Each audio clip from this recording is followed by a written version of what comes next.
आज के इस वीडियो में देखेंगे रीडक्स के बारे में और रीडक्स को क्यों इस्तेमाल हम लोगों को करना चाहिए। आप लोग बस इस वीडियो को लाइक करके नीचे कमेंट सेक्शन में रिएक्ट ओपी जरूर लिख देना।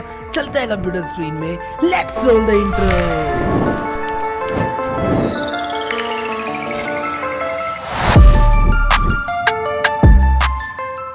गाइस, इस वीडियो में रीडक्स आप लोगों को ऐसा सिखाऊंगा कि आप लोगों ने सोची ना होगी।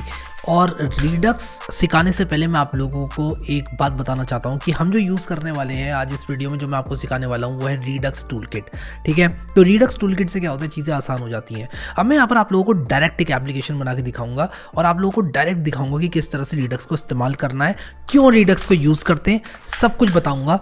और मैं बिलीव करता हूँ लर्निंग बाय डूइंग वाले अप्रोच में और प्रोजेक्ट बेस्ड लर्निंग में। इसलिए मैं यहाँ पर क्या करूँगा, सबसे पहले इसको VS कोड में खोल लेता हूँ। ठीक है, VS कोड में खोलने के बाद एक नई रिएक्ट ऐप बनाऊँगा वीट का इस्तेमाल करके, और वही अपना npm create वीट @latest, वही डॉट लगा लो और फिर वीडियो 120 के नाम से बना लो और npm i लगा लो। अब रीडक्स क्यों यूज़ करते हैं बताता हूँ आपको। एक मैंने यहाँ पर प्रोजेक्ट बना लिया है वीट का इस्तेमाल करके। अगर आप लोग जस्ट इस वीडियो को देख रहे हो, वैसे तो ये पूरा वीडियो इस कोर्स का पार्ट है, लेकिन अगर आप देख रहे हो सिर्फ रीडक्स समझने के लिए तब भी कोई दिक्कत नहीं है। ठीक है, समझ लोगे इस वीडियो को देख के रीडक्स क्यों यूज़ करते हैं। देखो, सबसे पहले मैं बता दूं कि जब आप रिएक्ट का इस्तेमाल कर रहे हो, इसका मतलब आप कोई कॉम्प्लेक्स एप्लीकेशन बना रहे हो। और कॉम्प्लेक्स एप्लीकेशन किस तरह की बना रहे हो आप लोग, मे बी आप एक ई-कॉमर्स वेबसाइट बना रहे हो या फिर आप लोग एक सोशल मीडिया वेबसाइट बना रहे हो सकता है आपने कोई एक आइडिया सोचा है और आप उससे बना रहे हो। बहुत सारे कंपोनेंट्स हैं आपके जो प्रोजेक्ट है उसके अंदर, तो ये होता है। ठीक है, मोस्ट ऑफ द केसेस में ये होता है। और यहाँ पर मैंने क्या किया कि इंस्टॉल कर लिया है सब कुछ और मेरी ऐप जो है वो रेडी हो गई है। तो आप क्या करो, रीडक्स टूलकिट पे यहाँ पर आओ और रीडक्स आपने सर्च किया, ये खोला redux.js.org। हम रीडक्स टूलकिट का इस्तेमाल करेंगे क्योंकि ये चीज़ों को आसान बना देती है। फिर हम गेट स्टार्टेड पर क्लिक करेंगे और क्विक स्टार्ट पर यहाँ पर क्लिक करेंगे। मैंने गेट स्टार्टेड पर क्लिक किया, फिर क्विक स्टार्ट पर क्लिक किया। ठीक है, और यहाँ पर आप देखोगे हमें इंस्टॉल करना पड़ेगा रीडक्स टूलकिट को। ठीक है, तो मैं कॉपी करूँगा इसको और यहाँ पर पेस्ट कर दूंगा। और आप देखो यहाँ पर मैंने सिंपली कमांड को पेस्ट करके रीडक्स टूलकिट को स्टार्ट कर लिया है। अब मैं npm run dev करूँगा ताकि मेरा डेव सर्वर स्टार्ट हो जाए। कंट्रोल क्लिक करूँगा और एक काउंटर एप्लीकेशन यहाँ पर बनी हुई है। तो एक काम करते हैं, काउंटर एप्लीकेशन जो है हमने यहाँ पर बनाई है उसमें यूज स्टेट का इस्तेमाल हो रखा है। आप देखो app.jsx के अंदर, आप लोग को पता ही होगा यार कि ये जो app.jsx के अंदर ऐप होती है बाय डिफ़ॉल्ट, जो वीट आपको देता है वो एक काउंटर ऐप होती है। हम इस काउंटर ऐप को रीडक्स की सहायता से बनाएंगे। लेकिन रीडक्स क्यों मैं यूज़ करूँगा, ऐसा होता है रीडक्स से बेसिकली 100 बात की एक बात कहूँ तो ये होता है कि किसी भी कंपोनेंट से आप लोग एक स्टेट को रीड कर सकते हो। अगर आप लोग रिएक्ट में, सिंपल रिएक्ट ऐप में एक स्टेट बनाते हो तो वो सिर्फ उस कंपोनेंट के लिए होती है स्टेट। आप उस स्टेट को दूसरे कंपोनेंट से रीड नहीं कर सकते। हाँ, आप प्रॉप्स की तरह भेज सकते हो, उसके बाद रीड कर सकते हो, प्रॉप ड्रिलिंग कर सकते हो, लेकिन आप ऐसे नहीं भेज सकते डायरेक्टली। ये नहीं कि आपने कहा कि भाई मेरी ये app.jsx है, मान लो मेरा एक कंपोनेंट है, मान लो मैंने यहाँ पर एक नैव बार बनाया कंपोनेंट्स फोल्डर के अंदर, और मैं कहता हूँ कि यार मेरे इस नैव बार में मुझे चाहिए ये काउंटर। ऐसे आप नहीं भेज सकते। हाँ, आप ये ज़रूर कर सकते हो कि आप कहो कि यार मेरा जो नैव बार है उसके अंदर मैं यहाँ पर इंपोर्ट कर दूँ नैव बार, उसमें एज प्रॉप भेज दो काउंटर को। हम ये कर सकते हैं, हम कह सकते हैं कि भाई counter is equal to counter, counter is equal to counter, ऐसे कर दो और यहाँ पर काउंटर को एक्सेप्ट कर लो। और नैव बार में I am a naive bar and counter is, और मैं यहाँ पर काउंटर ऐसे कर सकता हूँ। तो ये करने से क्या होगा कि आपका जो नैव बार है, ये क्या हुआ मैं देखता हूँ, मैंने JSX नहीं लगाया क्या, मैंने एक्चुअली JS के नाम से बना दिया, JSX के नाम से मुझे बनाना था। तो बेसिकली अभी यहाँ पर क्या होगा, मैं इस ऐप को रीस्टार्ट करूँगा। अरे हो जाओ भाई रीस्टार्ट, क्या दिक्कत कर रहे हो वीट। यार ये क्या हो रहा है मुझे समझ नहीं आ रहा। मैंने counter is equal to, oh count है यार, काउंटर है भी नहीं, काउंट है। ठीक है, काउंट है, काउंट, ठीक है, काउंटर नहीं काउंट है। तो आप देखो यहाँ पर I am an ever and counter is 0, और मैं ऐसे यहाँ पर देखो ये काउंटर को भेज सकता हूँ, जो मेरा काउंट है उसको मैं भेज सकता हूँ अपने दूसरे कंपोनेंट्स में। लेकिन मैं कहता हूँ यार मैं ये प्रॉप्स प्रूफ्स की ड्रिलिंग नहीं करना चाहता। हो सकता है नैव बार के अंदर एक और कंपोनेंट हो, उसके अंदर एक और कंपोनेंट हो, उसके अंदर एक और कंपोनेंट हो, के अंदर कंपोनेंट के अंदर कंपोनेंट हो। मैं क्या प्रॉप्स भेजता रहूँगा हर कंपोनेंट से या एक दूसरे कंपोनेंट में, नहीं। तो रीडक्स का हम लोग इस केस में इस्तेमाल करते हैं। जैसे कि मान लो ई-कॉमर्स वेबसाइट है, उसमें हम लोग कार्ट बनाते हैं। एक बहुत अच्छा एग्जाम्पल है ई-कॉमर्स की कार्ट। एक सिंगल सोर्स ऑफ ट्रूथ होता है रीडक्स स्टोर। रीडक्स स्टोर क्या होता है, सिंगल सोर्स ऑफ ट्रूथ, जहाँ पर हमारी स्टेट स्टोर्ड होती है, बस इतना ही होता है। मैं ज़्यादा कॉन्सेप्ट्स आपको इस वीडियो में नहीं बताऊंगा। मैं भरोसा करता हूं कि आप यूज़ कर पाओ यार कम से कम रीडक्स को, उसके बाद सारे कॉन्सेप्ट्स खुद समझ में आ जाएंगे आपको। तो मैं जल्दी से जल्दी आपको बताता हूं कि ये बिना काउंट को भेजे, यहाँ पर हम काउंट को किस तरह से भेज सकते हैं। इनफैक्ट रीडक्स स्टोर से रीड कर सकते हैं। मतलब ऐसा होना चाहिए कि app.jsx कंपोनेंट रीडक्स स्टोर से बात कर रहा है, नैवबार भी रीडक्स स्टोर से बात कर रहा है, ये दोनों एक दूसरे से बात नहीं कर रहे हैं, कुछ ऐसा समझ लो आप लोग। फिर जितने भी कंपोनेंट्स हम बनाएंगे सब एक दूसरे से बात नहीं करेंगे, रीडक्स स्टोर से बात करेंगे। और रीडक्स स्टोर में हमने कुछ भी अपडेट कर दिया तो वो डायरेक्टली अपडेट हो जाएगा हमारी एप्लीकेशन में। रीडक्स स्टोर में सिर्फ ज़रूरी नहीं है काउंट ही हो, हमारे और भी बहुत सारे स्टेट्स हम लोग डाल सकते हैं अलग अलग हमारे ऐप से। जैसे मान लो ब्लॉग हम बना रहे हैं अपनी ऐप में, उसकी स्टेट है, कार्ड बना रहे हैं कॉमर्स की, उसकी स्टेट है, अलग अलग तरह की स्टेट्स हो सकती हैं हमारी ऐप में। तो सबसे पहले हम क्या करेंगे, जो काउंट है इसको यहाँ से हटाएंगे और हम इसको रीडक्स के थ्रू करेंगे। कि रीडक्स के थ्रू हम किस तरह से कर सकते हैं ये मैं आप लोगों को दिखाऊंगा, ठीक है। तो एक काम करते हैं, नैवबार को करते हैं अभी बंद और रीडक्स का इस्तेमाल करते हैं। तो हम क्या करेंगे, SRC के अंदर एक रीडक्स नाम का फोल्डर बनाएंगे और सबसे पहले हम एक store.js फाइल बनाएंगे रीडक्स के अंदर। तो मैंने क्या किया, एक store.js फाइल बनाया रीडक्स के अंदर, ठीक है।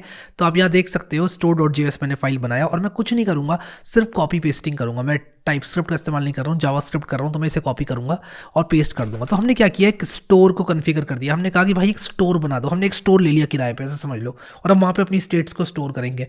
जैसे कि आपके घर में स्टोर होता है ना, जिसमें आप डाल देते हो सारा सामान जो कि आप यूज़ नहीं करते हो। आपकी मम्मी भी डांटती है कि भाई क्यों भर रहे हो स्टोर में सब कुछ, ठीक है। तो उसी तरह का स्टोर है ये। और एक बार स्टोर हमने बना लिया, अब हम क्या करेंगे, इस स्टोर की एक्सेस दिलाएंगे अपनी ऐप को। और अपनी ऐप को एक्सेस दिलाने के लिए हमें स्टोर को और प्रोवाइडर को इंपोर्ट करना पड़ेगा। तो हम क्या करेंगे, अपनी main.jsx में आएंगे। सबसे पहले हम करेंगे इंपोर्ट स्टोर। कहाँ से स्टोर को इंपोर्ट करेंगे, हम रीडक्स टूल किट से नहीं करेंगे स्टोर, हम इस store.js से करेंगे। तो मैं इसको ऐसे करूँगा, स्टोर फ्रॉम, और मैं यहाँ पर लिखूँगा मेरा ये है store.js के अंदर। तो मेरी ये फाइल कहाँ पर है, मैं यहाँ पर एक काम करता हूँ, लिखता हूँ SRC, या फिर मैं लिखूँगा रीडक्स। नहीं, मुझे देखना पड़ेगा कि मुझे कहाँ से इसको लेकर आना है। तो एक्चुअली क्या है कि मैं अगर डॉट/ लिखूँ, फिर रीडक्स लिखूँगा, फिर लिखूँगा store.js। आई थिंक मैंने स्टोर को सही से इंपोर्ट कर लिया है। फिर मैं करूँगा प्रोवाइडर को इंपोर्ट, और वो कहाँ से करूँगा। और देखो यार, अब आप ये मत कहना कैसे पता चला कि प्रोवाइडर को जो है इंपोर्ट करना है।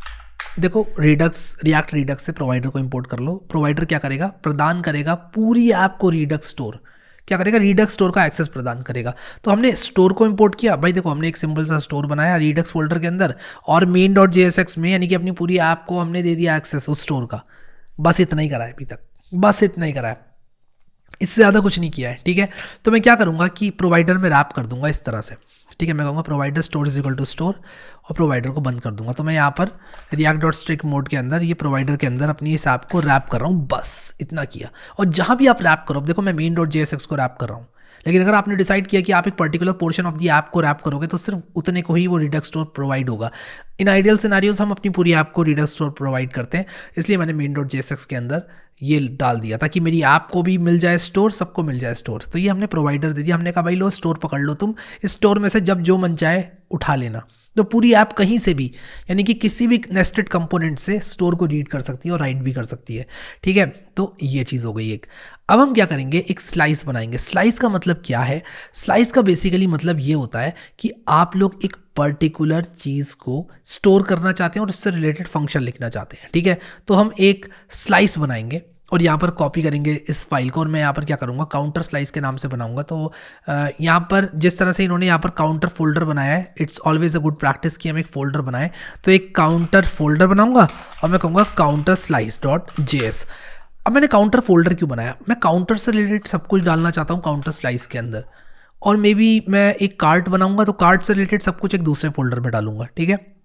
तो ये होता है। अब ये कोड क्या कर रहा है, ये कोड बेसिकली ये कह रहा है कि भाई देखो, इनिशियल वैल्यू इस स्टेट की ये है 0, और इस स्टेट को चेंज करने के लिए ये फंक्शंस का यूज़ किया जा सकता है। एक तो इंक्रीमेंट का यूज़ किया जा सकता है, जो कि क्या करेगा, स्टेट को लेगा, स्टेट की वैल्यू को 1 से बढ़ा देगा। एक डिक्रीमेंट किया जा सकता है, स्टेट की वैल्यू को -=1 कर देगा। हमें पता है कि भाई स्टेट को हम ऐसे चेंज नहीं कर सकते हैं, रिएक्ट में हमें सेट स्टेट यूज़ करना पड़ता है, बट रीडक्स में आप डायरेक्टली सिंटैक्स ये वाला इस्तेमाल कर सकते हो, ठीक है। 100 बात की एक बात ये है।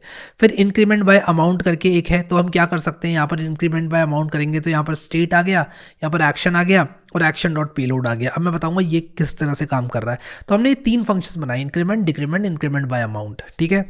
सिंपल सी चीज़ है।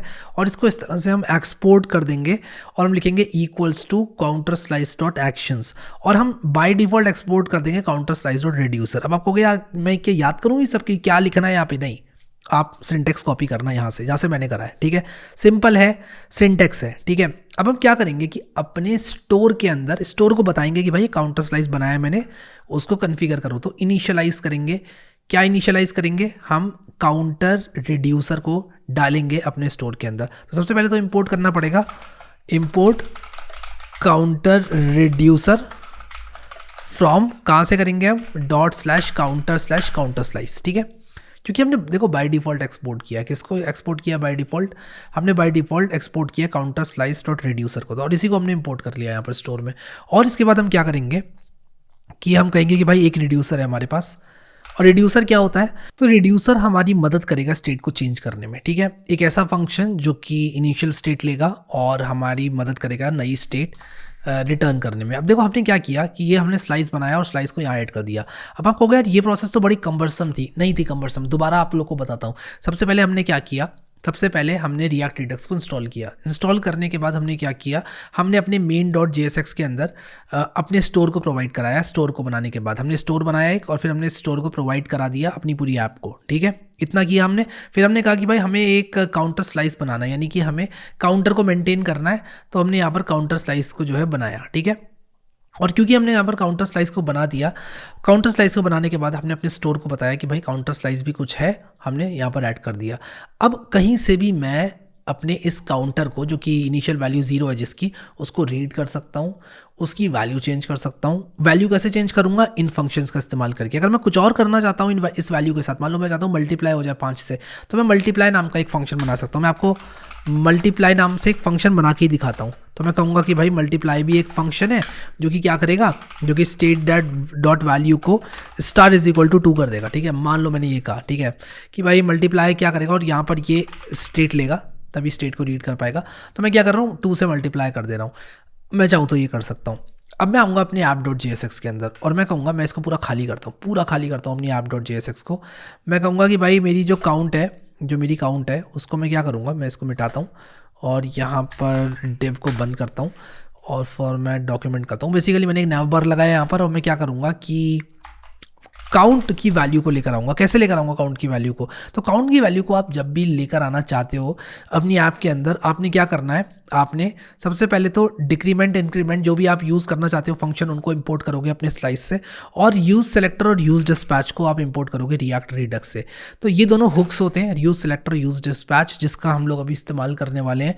अगर आप लोग सिर्फ रीड करना चाहते हो काउंट की वैल्यू को, तो इस तरह से आप रीड कर सकते हो यूज़ सेलेक्टर का इस्तेमाल करके। तो मैं ये यूज़ स्टेट हटा दूंगा।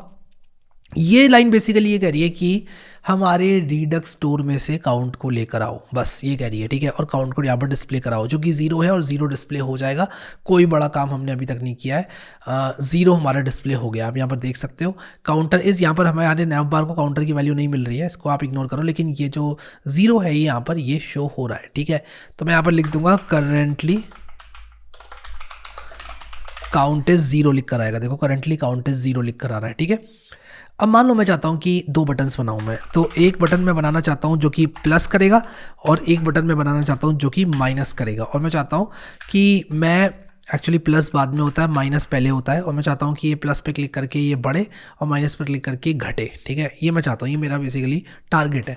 तो मैं क्या करूँगा, मैं चाहता हूँ कि जब भी प्लस पर क्लिक हो तो मैं एक एक्शन डिस्पैच करूँ जो कि बताए काउंट को कि यार इंक्रीज़ करना है, जो कि स्टोर को बताएगा कि काउंट को इंक्रीज़ करना है, ठीक है। तो मैं अपने स्टोर से ये कहना चाहता हूँ कि भाई काउंट की वैल्यू को अपडेट कर दो, और जो जो काउंट को यूज़ कर रहा है, चाहे वो नैव बार हो, चाहे वो कोई दूसरा कंपोनेंट हो, सब जगह उसको अपडेट कर दो। तो हम क्या करेंगे, प्लस पर क्लिक करने पर मैं चाहता हूँ, मैं कहूँगा यहाँ पर ऑन क्लिक क्या हो, ऑन क्लिक क्या हो कि चेंज करना चाहता हूँ मैं इस वैल्यू को। तो उसके लिए हम यूज़ करते हैं डिस्पैच फंक्शन को। तो मैं कहूँगा डिस्पैच इंक्रीमेंट। तो मैं जैसे ही डिस्पैच इंक्रीमेंट कर दूंगा, और डिस्पैच को यूज़ करने के लिए मुझे ऐसे करना पड़ेगा, const dispatch is equal to use dispatch, जो कि एक हुक होता है। और ऑब्वियसली मुझे इंपोर्ट करना पड़ेगा डिक्रीमेंट को और इंक्रीमेंट को भी, ठीक है। और मैं मल्टीप्लाई को भी करूँगा, मल्टीप्लाई को भी इंपोर्ट करूँगा। I hope multiply is defined there, multiply is declared but its value is never read. कोई बात नहीं, कोई बात नहीं, मल्टीप्लाई को भी हम लोग यूज़ करेंगे।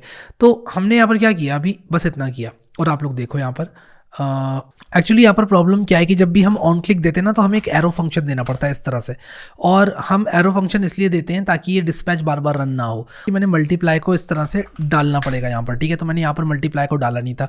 तो ये करने के बाद आप देखो मेरी ऐप चल चुकी है और मैं प्लस पर क्लिक कर रहा हूँ तो आप देखो यहाँ पर ये प्लस होता जा रहा है यहाँ पर, ठीक है। और मैं माइनस कर रहा हूँ तो ये माइनस नहीं होता जा रहा है, लेकिन हमारे नैव बार में ये वैल्यू डिस्प्ले नहीं हो रही है। तो नैव बार में अगर मैं चाहता हूँ कि ये वैल्यू डिस्प्ले हो तो मैं सिंपली क्या करूँगा, ये यूज सेलेक्टर का इस्तेमाल करूँगा अपने स्टोर के अंदर, सॉरी अपने नैव बार के अंदर। कहाँ गया नैव बार? नैव बार तुम कहाँ हो? अच्छा यहाँ हो, ओके। और मैं क्या करूँगा कि ये काउंट की वैल्यू को यहाँ से ले लूँगा, ठीक है। सिंपल है, नैव बार और काउंट की वैल्यू को यहाँ से ले लूँगा और यहाँ प्रॉप में काउंट नहीं होगा, ठीक है। प्रॉप नहीं भेज रहा हूँ मैं, काउंट को एज प्रॉप नहीं भेज रहा हूँ, जैसे कि आप देख सकते हो। और आप देखो यहाँ पर मैं जैसे जैसे इसको प्लस करता जाऊँगा वैसे वैसे आप देखो यहाँ पर काउंट की वैल्यू नैव बार भी रीड कर पा रहा है। अगर ये कोई नेस्टेड कंपोनेंट होता तब भी ये रीड कर लेता, ठीक है। अब मैं चाहता हूँ कि माइनस भी मेरा काम करे, और माइनस को काम कराने के लिए मुझे बहुत ही सिंपल सा काम करना है कि जहाँ मैं कह रहा था इंक्रीमेंट वहाँ मैं कहूँगा डिक्रीमेंट। सिंपल है, ठीक है। मैंने क्या गलती करी, on click is equal to ये, और मैं कहूँगा डिक्रीमेंट, ठीक है। तो मैं यहाँ पर डिक्रीमेंट कह दूंगा और यहाँ पर आप देखो ये घटने लग गया, ठीक है। अब अगर आप चाहते हो कि इंक्रीमेंट बाय अमाउंट करो आप, तो आप क्या करोगे, इंक्रीमेंट बाय अमाउंट को एक वैल्यू दे दोगे। जैसे कि मैं कहता हूँ इंक्रीमेंट बाय अमाउंट, और मान लो मैं कहता हूँ 6, और अब मैं यहाँ पर प्लस पर क्लिक करूँ तो देखो ये बाय 6 इंक्रीमेंट कर रहा है, ठीक है। और अगर मैं कहता हूँ मल्टीप्लाई, और मल्टीप्लाई को मैं दे देता हूँ, मान लो मैं काम करता हूँ इसको कंट्रोल Z करता हूँ और इंक्रीमेंट ही रहने देता हूँ, और मैं एक स्टार करके बनाऊंगा, एक स्टार करके बटन बनाऊंगा और इसको मैं कह दूंगा मल्टीप्लाई। और ये मल्टीप्लाई वो कस्टम फंक्शन है जो हमने बनाया था। तो देखो मैं ये करूँगा तो ये मल्टीप्लाई पे क्लिक करूँगा तो देखो डबल हो रहा है, ठीक है। तो मैं रिफ्रेश करूँ, अगर 0 से 1 किया मैंने, 2 से 4 हुआ, 4 से 8 हुआ, 8 से 16, और ये देखो मल्टीप्लाई बाय 2 होता जा रहा है, ठीक है। तो ये हमने कस्टम बटन बनाया था। तो बस इस तरह से करते हैं रीडक्स को इस्तेमाल, ठीक है। रिएक्ट रिडक्स को इस्तेमाल रिडक्स टूल किट की सहायता से, ठीक है। तो बस इतना ही होता है यार, इससे ज़्यादा मैं आपको बताऊंगा भी नहीं, और मैं चाहता हूँ कि आप इतना ही करो और खुद से करके देखो एक बार। मल्टीपल स्टेट्स बनाओ, एक ई कॉमर्स कार्ट बना के देखो रिडक्स की सहायता से, जिसमें कि आप क्या करोगे, एक कार्ट बनाओगे। कार्ट बनाने के लिए आप लोग क्या कर सकते हो, कार्ट फोल्डर बना सकते हो। एक कार्ट फोल्डर के अंदर कार्ट स्लाइस बना सकते हो, और कार्ट स्लाइस के अंदर आप कार्ट की इनिशियल वैल्यू को ले सकते हो और अलग अलग फंक्शंस बना सकते हो जो कि कार्ट को मैनिपुलेट करेंगे। अगर आपको उस फंक्शन को कुछ पास करने की ज़रूरत पड़े तो आप सिंपली इस तरह से एक्शन डॉट पेलोड का इस्तेमाल कर सकते हो।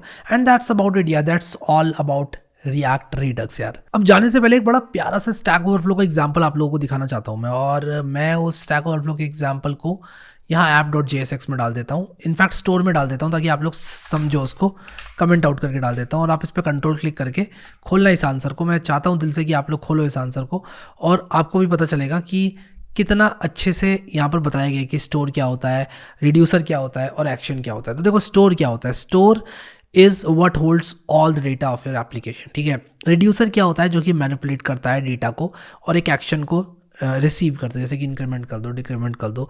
और एक्शन क्या होता है, action is what tells reducer to manipulate the store data, it carries the name and not required some data. जैसे कि हमने भेजा था इंक्रीमेंट बाय अमाउंट को एक नंबर, हमेशा जो कि रिक्वायर्ड नहीं होता है, हम सिर्फ इंक्रीमेंट भी बना सकते हैं जो कि 1 से इंक्रीमेंट करे, तो इसलिए यहाँ पर नॉट रिक्वायर्ड लिखा हुआ है।